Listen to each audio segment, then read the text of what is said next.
So this morning I want to talk a couple of minutes about somebody who influenced you. Yesterday I went to a funeral celebration of life, however you want to call it, for my father-in-law and my mother-in-law. And his name is Al Craig and Mary Craig, and they were a very special couple that affected a lot of people's lives, mine included. So I've been married for 37 years. This is my 38th anniversary next week, and I married into a special family in more ways than one.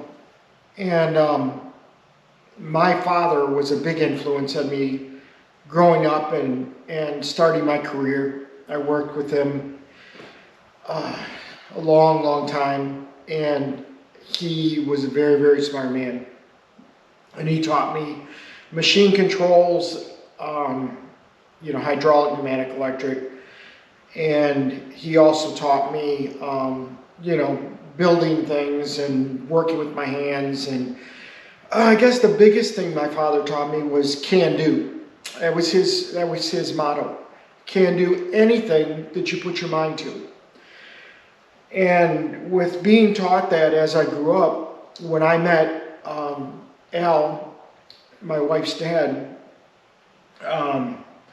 he was born of the same cloth as my father. They were both self-starters.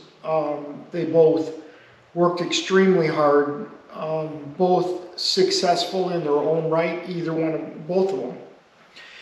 But the thing that Al, I didn't know when I first met him, that how actually good he was at what he did. My wife and I, when we were, I couldn't have been 17 or 18, went down to her dad's shop, and I got to experience firsthand, I would say, pretty much a genius at work. And he's a tool and die maker, designer, businessman, machinist. And when I walked in that shop, it was amazing because he had machines surrounding him. So he had a small area that was like a shaper over here. For those of you who don't know, a shaper is a machine that has a tool on it, and it runs across a piece of steel, taking stock off. It's a kind of an older fashioned machine, would say. You don't see them too much anymore, but it's a way to strip a lot of steel off a block of steel. Kind of like a lathe that goes linear. Has a tool and it runs it. So he's running that. He's running an automatic grinder, so he's doing a surface grinder, taking it down. He's running a Bridgeport. It's running its length of its cut. And he was drilling holes, and then he was also working out on a design for what he was working on, which at the time he was building a die. So Al built progressive dies, and he built single stage dies, and all these things that I learned in the future. So when I first met him, I didn't realize that I would end up working, with him and for him. And so it was interesting to me because I was used to the control side where this stuff was already done. I took a machine that was assembled and made it run. That was what I did. But I never saw a machine be assembled or build a die or anything like that. And so I was kind of amazed, being a mechanical guy, I say mechanical, I can work with my hands. I like working on cars. I like, things like that. And to see him create was amazing.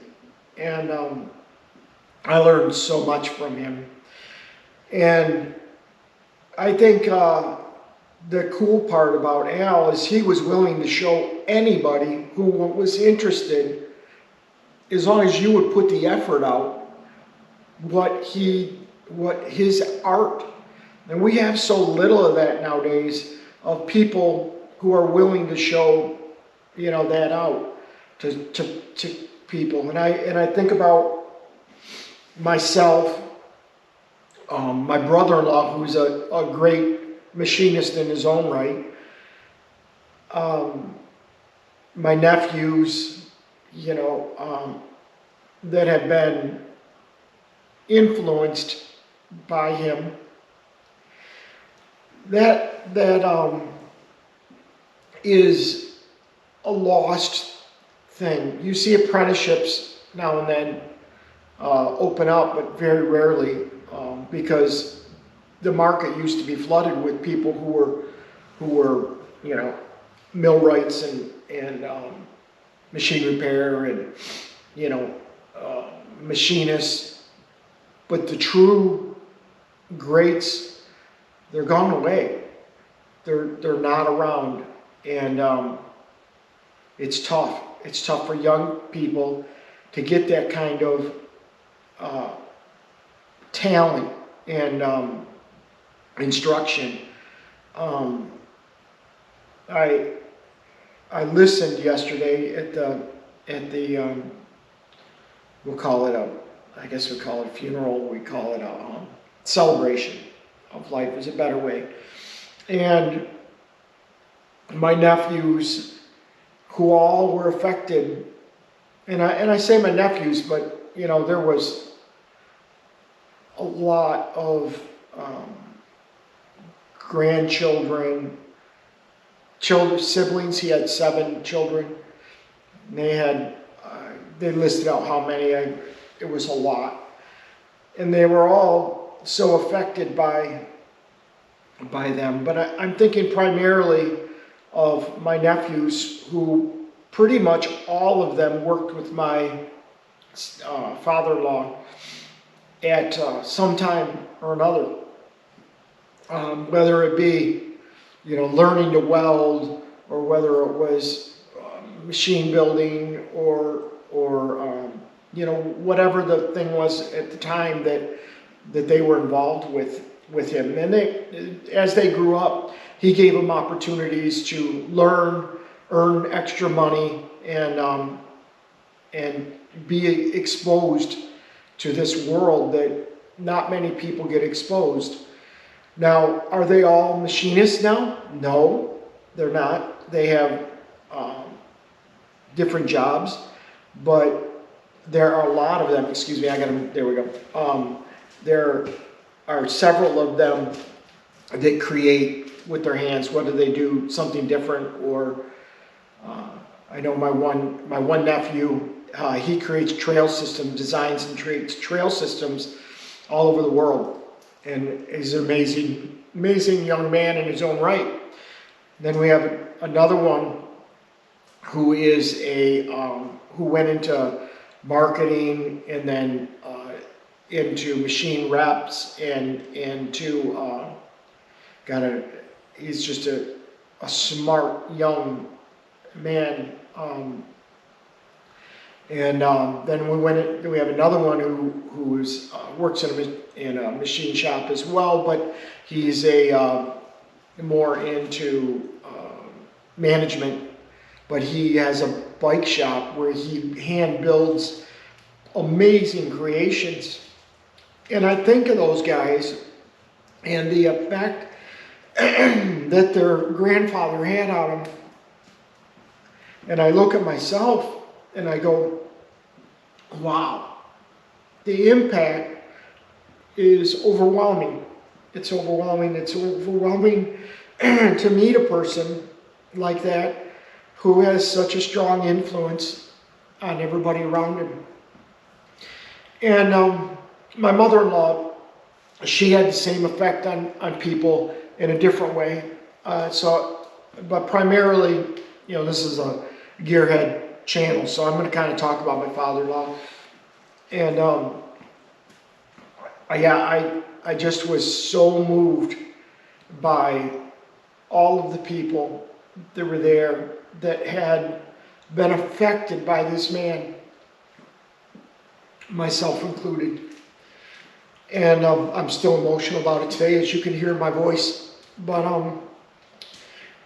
I think that, we need to keep that alive.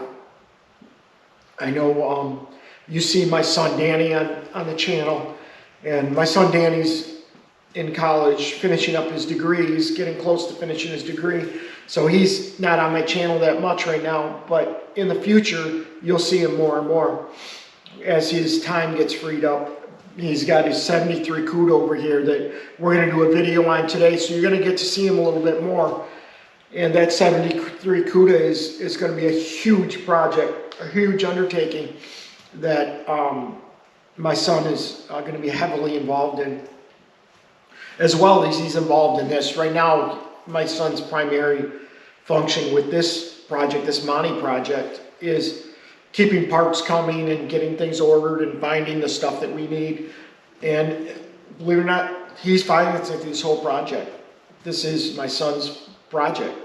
I'm doing the work on it, but he's financing it. So I think that's pretty awesome in itself. So this car, we will flip it and we will build the next project, which we've already picked some out. But my son, he lived quite a ways away from his grandfather, so he didn't get the exposure. We lived up north, which was 2 hours away from my father-in-law. So he didn't get as much exposure to his grandpa as others did. But I'm just going to speak about myself right now. And myself, I had so much. I spent time with him in Florida, working in his machine shop, and I worked for him in Howell. Well, actually, I worked for my brother-in-law in Howell after my father-in-law had moved to Florida. But he would come up occasionally, and I would work with him then. But then when I was in Florida, I got really the hands-on with him. And, the skill and the lessons that I learned carried forward to me in my machine, in my controls job. So I'm a controls engineer, 25 years of machine building, and now for the last 8 going on 9 years, I was in General Motors, and I'm in General Motors now. And I think of the skills that I learned about machines, machining, have so much influenced my job and made it so that things that others don't understand very easily, I pick up pretty quick because of my background with these two great men, my father and also my father-in-law, Al Craig. And I just wanted to come on and talk about the influences that, my lights are going, there we go. The influences that we have on our younger generation. We can't stop keeping these people using their hands, using their head, and using their heart to love what they do. We have to make sure that continues. If that doesn't continue, we become a nation that doesn't know how to do things. They don't know how to pick up a wrench or pick up a machine tool or pick up a grinder or whatever and create or fix or do whatever. I mean, as I was growing up, I would fix my own cars because I couldn't afford, to pay someone to do it. My father taught me at a young age. I mean, I was like 13 and doing brake jobs on my father's car. And my father told me, I'll never forget, he said, you can do whatever you want. And one day, it was really strange. I was working for him, and he came and he dropped a pile of CNC manuals on my desk. And I said, what are these CNC manuals for? What am I going to do with them?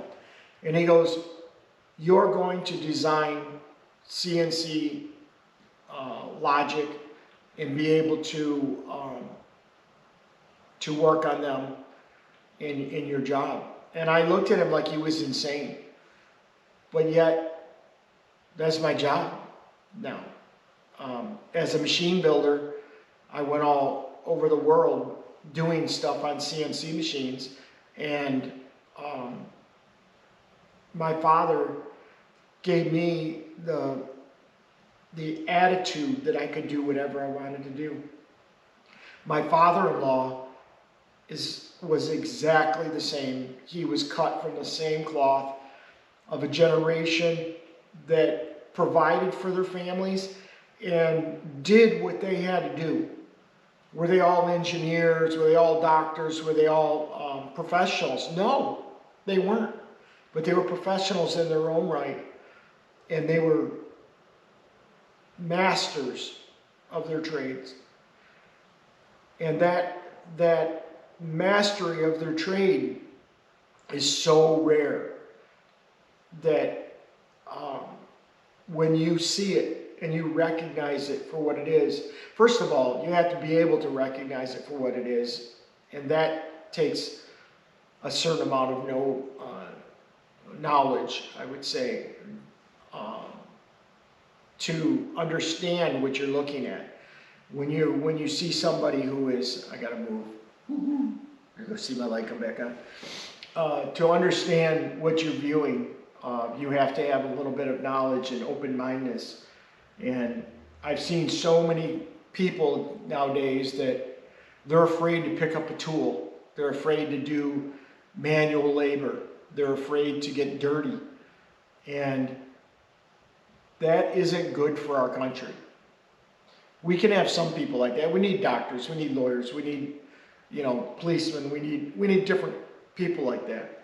But we need people who can pick up a wrench, can pick up a screwdriver, can run a machine, can pick up a grinder, that aren't afraid to do things. And with people like my father-in-law disappearing, it's a scary thing. It's a scary thing that we'll have generations of young men and women who are afraid to do things for themselves. And we need to really change that. We need to be a can-do world. We need that. And I just wanted to come on and say, a short excerpt about them. My father-in-law, my father. Great men like that are hard to come by. And I feel so privileged to have been able to work with them in my life and develop the skills that I have, that I owe them so much. So, I don't have anything to drink, but hey, Al Craig, great man, you're missed. Love you.